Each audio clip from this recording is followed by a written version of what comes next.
ఇక్కడ ఉంటే district court అండి, సుప్రీంకోర్టు అన్నారు కదా, మీరు డైరెక్ట్ సుప్రీంకోర్టుతోనే మాట్లాడే ఒక అవకాశం ఉంది.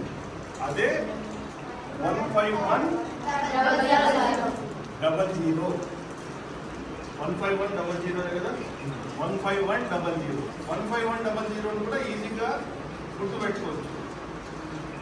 151 2 సున్నాలు అంతే, 15 సింపుల్. దీనిలో గుర్తుపెట్టుకుంటే ఏమవుతుందంటే మీకు ఏ సమస్య వచ్చినా డైరెక్ట్ సుప్రీంకోర్టే పలుకుతుంది, అక్కడి నుంచే మాకు వచ్చేస్తుంది. నేనే పొద్దున ఇక్కడికి వస్తాను.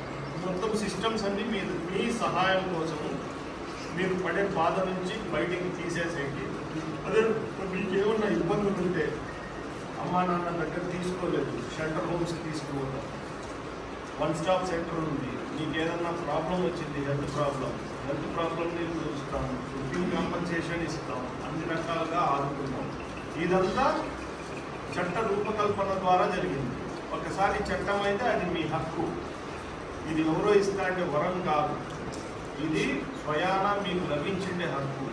మీరు సద్వినియోగం చేసుకోవాలని చెప్పి కోరుకుంటాను. అర్థమైందా నేను చెప్పిండేది? నిజంగా అర్థమైన చేతులు ఎత్తండి. కొందరికి అర్థం కాలే, ఆ అమ్మాయి అర్థం చేయలేదు.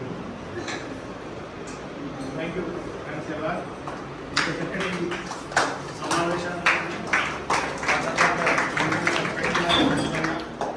మీ అందరికీ అవగాహన కల్పించమని చెప్పి మాకు ఆదేశాలు ఇచ్చే honourable national legal services authority వారికి, honourable AP state legal services authority వారికి, ఆ తర్వాత మహానబుల్ district legal services authority chairman doctor C Yamini madam గారికి, ఆ తర్వాత ఇక్కడికి వచ్చేసిన శ్రీమతి కె సరస్వతి మేడం గారు, district ST welfare and empowerment officer Kadapa వారికి, Shri R Subhash Yadav district child protection officer Kadapa వారికి, Shrimati S Ratnaprabha principal of this institution, ఆ తర్వాత హెచ్కే రఫీక్ అహ్మద్ ఎంఈఓ గారికి, Shanthamma madam SI of police వారికి, ఆ తర్వాత